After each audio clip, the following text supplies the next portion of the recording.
March 15th, 1944. Deep inside the Atsugi Communications Unit, a dim lamp shined over Commander Atsuzo Kurihara's tired face. In front of him, a radio receiver kept whispering strange sounds, tones that rolled like water over stones, sharp clicks that rose and fell like wind passing through a canyon, as if the voice came from a world he had never known. His cup of green tea had gone cold, but he didn't notice. For 20 hours straight, he and his team had listened to the same mysterious signals, trying to solve a puzzle that did not seem to belong to any civilization they understood. And the question hung in the room like a heavy shadow. What language is this? It felt familiar, yet distant, like seeing a figure in fog. You see the shape, but never the face. For 3 years, Kurihara and his team had broken many American and British codes, and they had gained confidence as their skills grew. But there was one system they had never touched, and it came from the United States Marine Corps. But this time, nothing worked. Lieutenant Yamada flipped through a worn notebook and finally said, "Sir, we've asked 17 experts, including Professor Tanaka from Tokyo Imperial University. None of them can tell what language family this belongs to." What the Japanese officer could not know that morning was that he was listening to a language older than modern Japan, and it carried a history far from anywhere he had ever seen. A language spoken for more than 1,000 years in the red canyons of the American Southwest, protected by a people the U.S. government once tried to silence. And the story of how that ancient voice became America's most powerful weapon did not begin in the Pacific. It began in the burning red cliffs of Navajo country, where young shepherd boys would one day change the course of a war. For centuries, the Navajo people had lived among red canyon walls and high desert plateaus across what would become 3 main American states. The Navajo Reservation in 1940 covered about 27,000 square miles in Arizona, New Mexico, and Utah, with only a very small area connected to Colorado. Their language belonged to the Athabascan family, but had evolved in isolation, developing characteristics impossible for outsiders to master. Understanding why Japanese codebreakers could never crack the Navajo code requires understanding the language itself. Navajo is built around verbs, with actions shaped through complex combinations of prefixes. Where English needed multiple words, Navajo could compress entire ideas into a single form. The language uses 2 main tones, and some long vowels can change in a rising or falling way, which can also change the meaning of words. To untrained ears, to people who did not learn the language, some word differences were very hard to hear, and this included many foreign listeners. Japanese intelligence officers also found these sound differences difficult because Navajo uses tones and sounds that do not exist in their language. The sounds themselves added an even greater barrier. Navajo contained phonemes found in almost no other language. Certain consonants required explosive airflow. Lateral fricatives hissed like wind. Nasalized vowels resonated differently than anything in Asian or European languages. Dr. William Foster of the University of New Mexico wrote in 1938, "Navajo represents one of the most complex phonological systems in North America. A non-native speaker requires years of study to achieve basic accuracy." In 1940, only a small number of non-Navajos could speak the language well, and many of them were missionaries or researchers. Most were missionaries or anthropologists. The language had no standardized written form and had never been broadcast. It existed only in the memories and voices of the Diné, protected by geography and cultural isolation. This was the linguistic fortress the Japanese would attempt, and fail, to penetrate. In December 1941, as America reeled from Pearl Harbor, Philip Johnston, a 49-year-old civil engineer in Los Angeles, noticed an article about the Army's use of Comanche speakers during training. The idea worked, but without structure or true security. What if someone built a formal military code based on a Native American language? one so complex no enemy could learn it. Johnston knew such a language existed because he had grown up speaking it. His father had arrived on the Navajo reservation in 1893 as a Protestant missionary. Young Philip grew up in Hogan's, playing with Navajo children and learning their tongue before English. By 9, he was translating sermons. By 15, he translated for leaders in Washington and even met Theodore Roosevelt. Now in 1941, he saw how his background could serve his country. On February 28, 1942, Johnston drove to Camp Elliott near San Diego and requested a meeting with Major General Clayton Vogel. Vogel initially seemed skeptical. "General, I want to show you something the Japanese will never break." "We've tried indigenous languages," Vogel likely replied. "The Germans broke them in the last war." "They broke Choctaw, sir," Johnston said. "But no German or Japanese has ever learned Navajo. The language has no written form. It includes sounds foreign to Asian and European languages, and there are 170,000 Navajo speakers, enough for the Marine Corps." "Can you demonstrate this?" "I've brought 4 Navajo men." That afternoon, 4 Navajo speakers sat at radio sets in separate rooms. Marine officers timed them against the M209 cipher machine. There was a demonstration where Navajo speakers sent messages much faster than a cipher machine, and although different accounts mentioned several timing details, what remains clear is the remarkable speed of the Navajo team. General Vogel made his decision immediately. "How soon can you get me more men?" On May 4, 1942, 29 Navajo men were sworn into the United States Marine Corps at Fort Wingate, New Mexico. They came from across the vast reservation. Some had grown up in traditional hogans, speaking only Navajo until their teenage years, herding sheep across landscapes unchanged for centuries. Others had attended government boarding schools where teachers punished them for speaking their native tongue. Now the Marines desperately wanted that language. Chester Nez was 16 when he enlisted, claiming to be 18. He had grown up in the checkerboard area near Crown Point, where his grandmother taught him the old songs and the belief that words carried power. Carl Gorman, 27, sketched the reservation landscape during training breaks. Lloyd Oliver, 29, was a husband and father who had worked as a trader's assistant. John Benally had graduated from high school and dreamed of becoming a teacher.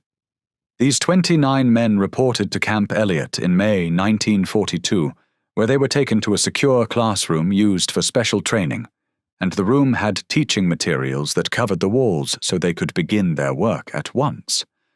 The men exchanged glances. They had expected combat, not a locked classroom. An officer explained that the Marines needed a new communication system based on the Navajo language, and he told the men that it must be fast and secure so it could support operations in the Pacific. Chester might have answered, "Sir, Navajo doesn't have words for military things." "Then you'll create them. You have 8 weeks."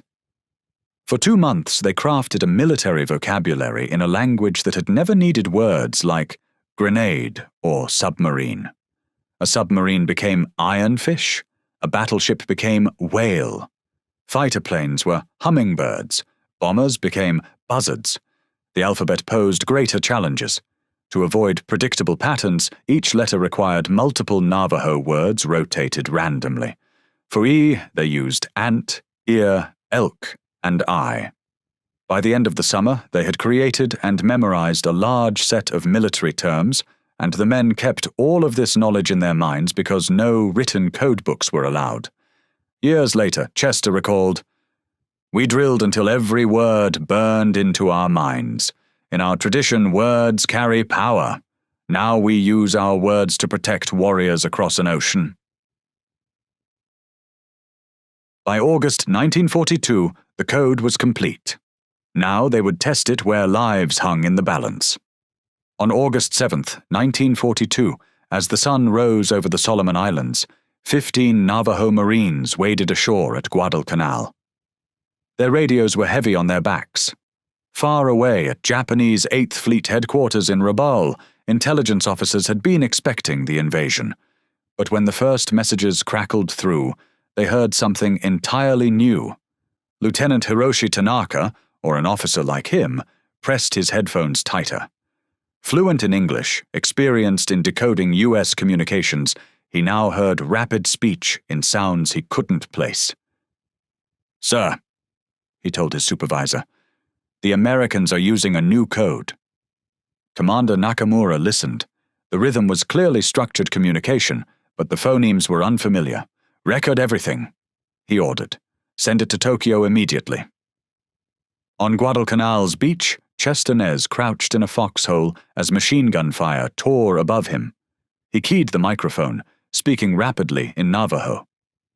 The Code Talkers were able to send messages very quickly during battle, and Marines often said that their speed helped save lives because the traditional cipher machines were much slower on the battlefield. During that first week, the Code Talkers sent hundreds of messages. Japanese forces, despite careful preparation, were suddenly fighting blind. A report to Tokyo around August 15th may have concluded, "Enemy tactical communications have become impenetrable. Recommend immediate assignment of additional cryptanalysts." The success at Guadalcanal convinced Marine Corps leadership. They would need many more Code Talkers. By late 1942, Japanese Imperial Headquarters had assigned what they called the Marine Language Problem to their top analysts. Every major Pacific engagement was now compromised by their inability to read marine communications. Commander Kurihara's Atsugi unit received the highest priority. More analysts arrived, more recording equipment installed, universities consulted, even Buddhist monks studying ancient languages were asked to analyze tonal patterns. Nothing worked. Professor Akira Yoshida, or a linguist like him, came to Atsugi in January 1943. Listening to recordings, his students guessed, "Chinese?" "No," he likely replied. "The consonants and tones are completely wrong." "Polynesian?" "The phoneme inventory doesn't match." After 30 years of study, he still had no answer. In March 1943, Captain Takeshi Yamamoto tried oscilloscopes, mapping waveforms on green screens. Patterns appeared, but without understanding words, they meant nothing. Japanese intelligence searched globally, old Edison cylinders in Switzerland, academic papers in Sweden, but none matched the mysterious Pacific language. By mid-war, Japanese intelligence concluded that the Marine Corps was using an unknown Native American language. High-level meetings grew tense. An admiral may have pressed, "Commander, what progress?" Kurihara, exhausted, likely answered, "Sir, there are over 500 tribes, each with its own language." "Then consult them all." "We've requested German help. They report no expertise." In early 1944, Imperial Headquarters again asked Berlin. Months later came the reply, "No resources available. Capture enemy radio operators." Orders spread across the Pacific. Capture Marine radiomen alive. Rewards of 10,000 yen were offered. But Code Talkers were heavily protected, often evacuated first or defended to the last man. By mid-1944, field commanders quietly received the truth. Marine communications were impenetrable. Yet one Navajo had fallen into Japanese hands before the Code Talker program even existed. His story became the strangest proof of the code's security. Joe Kiyumiya, serving with the 200th Coast Artillery, was captured at Bataan in April 1942. He spoke Navajo but knew nothing of military codes. During the death march, a Japanese officer asked his tribe. "Navajo," he answered. At the time, it meant nothing. But in December 1942, guards pulled him from the barracks and brought him, blindfolded, to a windowless room. A Japanese officer placed headphones on him. Static, then rapid Navajo. Joe heard, "Turtle, needle, ironfish." He likely told them, "Sir, these words don't make sense together." "You are lying." "No, sir, they are Navajo words, but not meaningful in that order." Weeks of harsh interrogation followed. They played more recordings.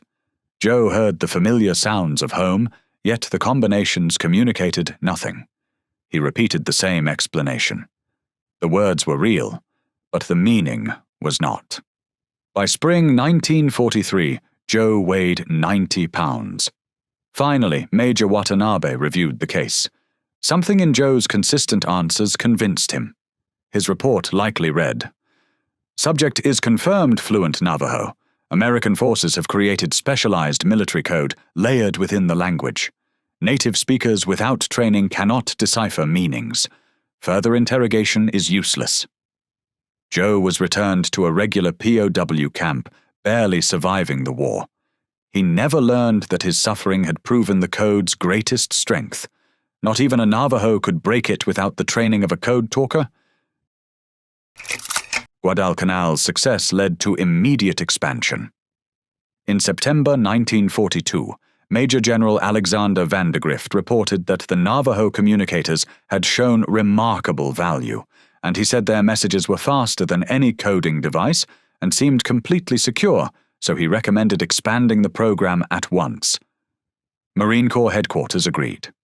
A code talker school was created at Camp Pendleton.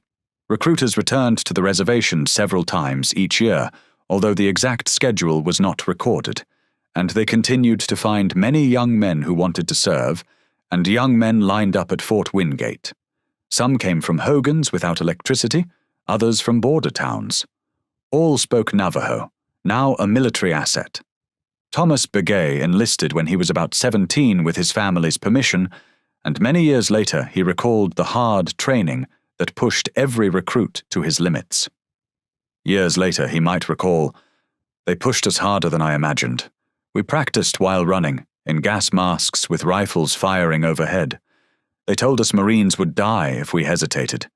That kept us going. Training grew more sophisticated. Trainees worked in soundproof booths while instructors blasted recordings of battle, explosions, gunfire, chaos, forcing them to transmit clearly through all of it. As new weapons appeared, the code expanded from 211 terms to more than 400. A secret New Mexico weapon became Ayoshi, metal egg. Kamikaze pilots became Nayetsi, death wind. Each term followed Navajo logic, instantly clear to code talkers, opaque to all others. By war's end, between 375 and 420 Navajo Marines had served across every major Marine campaign: Tarawa, Saipan, Peleliu, Iwo Jima, Okinawa.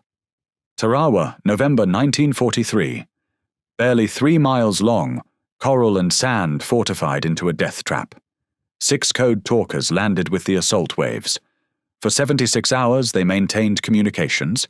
Lloyd Oliver worked almost without pause during the battle, and some accounts say he kept sending messages even as his unit took heavy losses, and his transmissions helped direct several critical fire missions.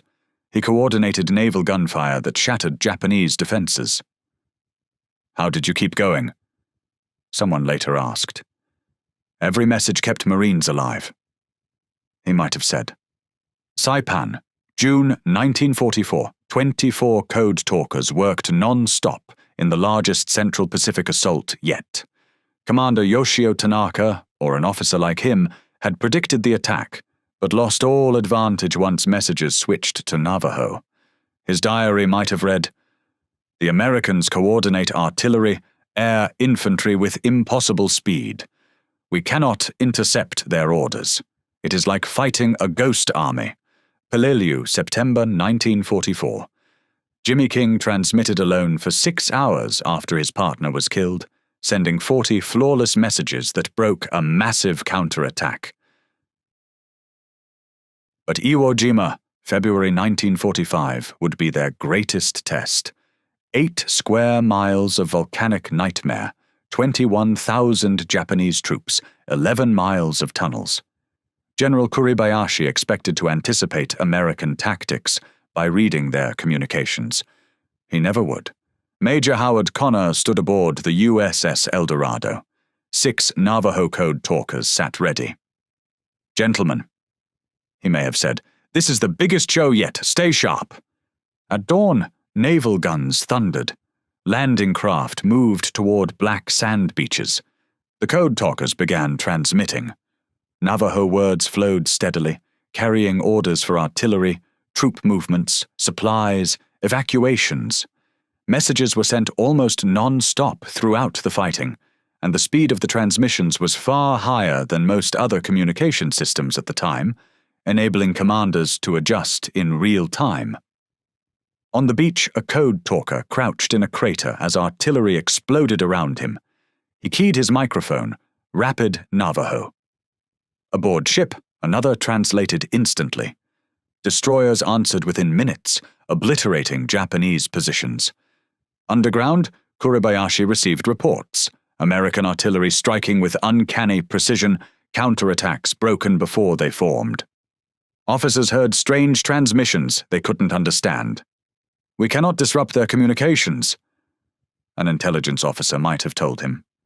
For 48 hours, 6 code talkers aboard the command ship worked with almost no rest, sending over 800 flawless messages. They coordinated 30,000 Marines, 100 ships, close air support, medical evacuations, everything. Major Connor later testified to Congress. Were it not for the Navajos, the Marines would never have taken Iwo Jima. Standard encryption often took several minutes and sometimes much longer, depending on the message, but the Navajo code talkers could send the same information in only a few dozen seconds, and that speed made a major difference in battle. That difference changed the battle. And history. Okinawa, April 1945. A number of Navajo code talkers supported Marine units during the Battle of Okinawa, although the exact number who took part in the landing is not clearly recorded. 183,000 troops landed over 82 days of savage fighting. Code talkers maintained communications throughout, their voices steady even as the island became mud and blood and constant combat. The Japanese, growing desperate, tried new tactics. Lieutenant Kenji Watanabe, or a signals officer like him, who had studied the mysterious transmissions for months, attempted voice mimicry. He practiced for weeks, trying to reproduce the sounds. Then, during a lull, he broadcast what he believed was convincing imitation. Alfred Newman, a code talker receiving transmissions at battalion command, heard the deception immediately. He would later describe it with a smile. It sounded like someone gargling water while trying to talk. Not even close to real Navajo. I could tell in the first syllable something was completely wrong. Japanese voice mimicry failed because it had to fail. Navajo sounds, the tones, glottal stops, ejectives, required years of practice from childhood. A Japanese speaker, no matter how talented, could no more speak convincing Navajo than a Navajo speaker could speak Japanese without years of study. On August 14, 1945, code talker Teddy Draper sat at his radio aboard a ship off Okinawa. The message came through conventional channels first. Japan had agreed to unconditional surrender. Teddy keyed his microphone and transmitted in Navajo before the official announcement reached most American forces. Nehema Edihini Adanil. Japan surrendered. His message flashed across the Pacific to other code talkers, who passed it to their commanders. The war's end was announced first in a language that had existed in the American Southwest for 1,000 years. The code talkers had transmitted tens of thousands of messages during the war. Not one had ever been decrypted by the Japanese. But for the code talkers, a different battle was just beginning. In September 1945, American intelligence officers interviewed captured Japanese officers across occupied Japan, wanting to understand how much damage the code talkers had inflicted on Japanese intelligence. The answers were startling. Lieutenant General Seizo Arisue, who had served as Japan's chief of intelligence, gave an assessment. "We broke many of your codes, Army codes, Air Force codes, diplomatic traffic. But the Marine Tactical Code, we never broke it, not once in 3 years." Captain Hideaki Sato, or an officer in his position, who had worked at Atsugi, provided more details. "We recorded thousands of transmissions over 3 years. We assigned our best linguists, most experienced cryptanalysts. We consulted universities. Nothing worked. It was our greatest cryptanalytic failure. Major Kenji Fujimoto, or someone serving in his role, who had been on Iwo Jima, described something beyond tactical failure, perhaps saying, "The inability to understand their communications created psychological burden beyond the tactical disadvantage. We fought an enemy who seemed to know everything while we knew nothing. It made us feel we had been surpassed in some fundamental way." Colonel Takeshi Matsumoto, or an officer in a similar position, who survived providing intelligence to frontline commanders, might have been more direct. "The inability to read marine communications cost us thousands of lives. After 1942, every major marine operation was a mystery until it began. We could only react, never prepare." By 1945, Japanese intelligence had simply accepted failure. The Marine Code would remain unbroken. But when Code Talkers came home in late 1945 and early 1946, they returned to a country that didn't know what they had done and couldn't be told. The program remained classified. The military believed the code might be useful in future conflicts. Code Talkers received orders. Say nothing. Your service remains secret. They returned home in Marine uniforms, but at train stations in Arizona and New Mexico, restaurants refused service. Hotels turned them away. Chester Nez returned to his family's hogan near Checkerboard in early 1946. When his grandmother asked what he had done, Chester could only say he had been a radio operator. Everything that mattered remained locked inside. In 1947, Chester attempted to vote in New Mexico's election. The official shook his head. "Indians on the reservation can't vote." It would be 1948 before New Mexico and Arizona granted voting rights to reservation Native Americans. Utah wouldn't follow until 1957. Men who had used their language to help win the war couldn't vote where they lived. Many Code Talkers struggled with what they had experienced. They had used their sacred language to direct death. That burden required healing white society couldn't provide. They turned to traditional ceremonies. The Enemy Way ceremony, practiced for centuries to purify warriors, became crucial. Dan Aki, or a Code Talker like him, who had served at Okinawa, might have explained to a relative, "We used our language, which our grandparents taught us was sacred, to call down fire and death. The language that creates beauty, we turned into a weapon. That creates imbalance. The ceremonies help restore balance, help us remember our language is still sacred." For more than 2 decades, the Code Talkers had to keep their service a secret, because the program stayed classified until 1968, and they were not allowed to speak about what they had done. They attended gatherings where they saw other Code Talkers, but could never speak about what bound them together. Then, in 1968, the military finally declassified the program. Recognition came slowly. In 1969, a reunion of the 4th Marine Division invited several Code Talkers to take part, and it became one of the earliest public recognitions they received, although many Americans still did not know their story at the time. They wore old uniforms and accepted thanks from fellow Marines who had never known why communications had been so reliable. On August 14, 1982, President Ronald Reagan declared August 14th as National Navajo Code Talkers Day, symbolic recognition that meant something to men who had waited 40 years. The most significant recognition came July 26, 2001, in the Capitol Rotunda. President George W. Bush presented congressional gold medals to the original 29. Only 5 were still alive: Chester Nez, Lloyd Oliver, Alan Dale Jr., John Brown Jr., and Joe Palmer. President Bush's words are preserved. "Today we honor 29 Native Americans who gave their country a service only they could give. In war, using their native language, they relayed secret messages that turned the course of battle." Chester Nez, now in his 80s, stood as the president placed the medal around his neck. When asked to speak, Chester's voice was quiet but steady, perhaps saying something like, "We were ordinary men given an extraordinary task. We used our sacred language to help win the war. We did not serve for recognition. We served because it was right, because it was needed, because we are Americans." Of the 5 original 29 present that day, only Chester would live to see the story become widely known. Chester died June 4th, 2014, the last of the original 29. Today, only 2 code talkers survive from the approximately 400 who served, Thomas H. Begay and Peter MacDonald.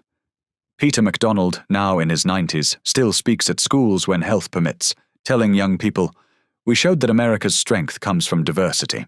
Our different languages, cultures, they make us stronger. We proved that what others saw as weakness was actually strength that could not be overcome." Many other tribes provided men who used their languages for military communications, and their service helped create a wider network of linguistic strength across different regions. Choctaw had pioneered the concept in World War I, and their success inspired the military to look toward native languages again. In World War II, about 13 Comanche code talkers served in Europe, and some of them landed during the D-Day invasion, and they sent fast and clear messages even when the situation changed suddenly. Hopi, Cherokee, Lakota, and others contributed, and each group carried stories of courage that often remained hidden for decades. The 2008 Code Talkers Recognition Act officially acknowledged all tribes, and this recognition helped many families understand the full story of their relatives' service, while also reminding the nation that bravery had come from many voices. John Brown Jr., one of the original 29, later spoke about the painful history of language suppression, and he explained that many Navajo families remembered being punished for using their own language in school, primitive. They punished us for speaking our languages in their schools. Then, when they needed us, suddenly our language was valuable. Suddenly what they had tried to destroy became the one thing that could save them. His words reflected the pain many native families had carried for years, yet they also showed the strength that survived long periods of suppression. Many elders later said that the success of the Code Talkers helped younger generations feel pride again, and this pride encouraged cultural revival movements in several communities. The Code Talkers demonstrated that Native American languages were not primitive relics, but sophisticated systems. The Navajo Code Talkers modernized their language in real time, creating new grammatical constructions and adapting traditional metaphors for military purposes. Navajo's agglutinative nature packed complex ideas into single words, and this flexibility allowed fast communication when battles changed suddenly. What required paragraphs in English could be expressed in brief Navajo phrases, and soldiers often said that these short messages saved lives because they reduced confusion on the battlefield. The Navajo Code represented cultural encryption, security through linguistic barriers that mathematics could not overcome. This influenced post-war intelligence operations, and some officers later said that the experience taught them to respect cultural knowledge more deeply.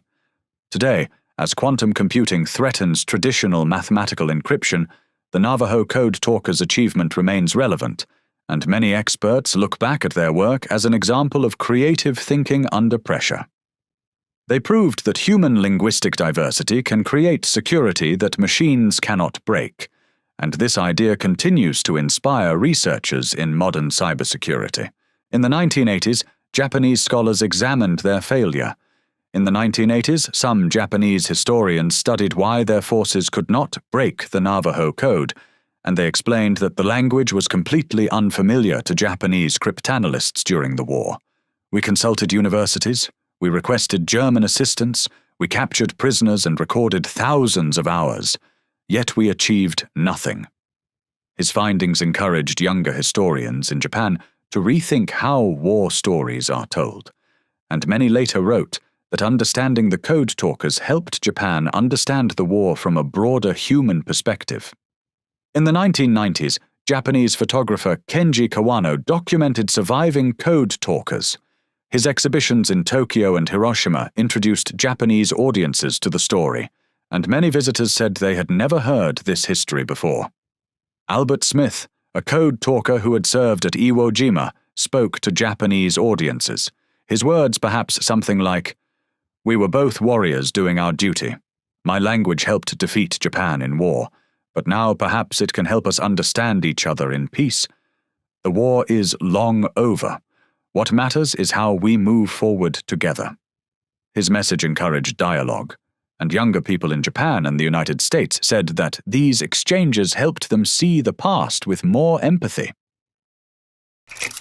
As the last code talkers pass from this world into memory, their legacy grows stronger. The Navajo language, once forbidden in government schools, is now recognized as strategically important. Federal programs to preserve Native American languages often reference the code talker story. Young Native Americans study ancestral languages with new pride, understanding these languages are not relics, but living resources. Dr. Jennifer Nez Denetdale, a Navajo historian, has written, "They transformed how Native Americans see themselves and how America sees Native Americans. They proved our languages and cultures are not museum pieces, but living traditions that continue contributing to American strength." The code talkers achieved something remarkable, an unbreakable code that defied Japanese intelligence throughout World War II. Between 375 and 420 Navajo Marines served as code talkers, transmitting tens of thousands of messages without a single one being decrypted.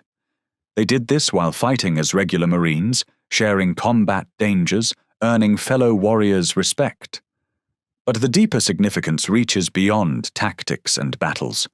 American Indians used their native language, the very language the government had tried to suppress, to defend the nation in its darkest hour.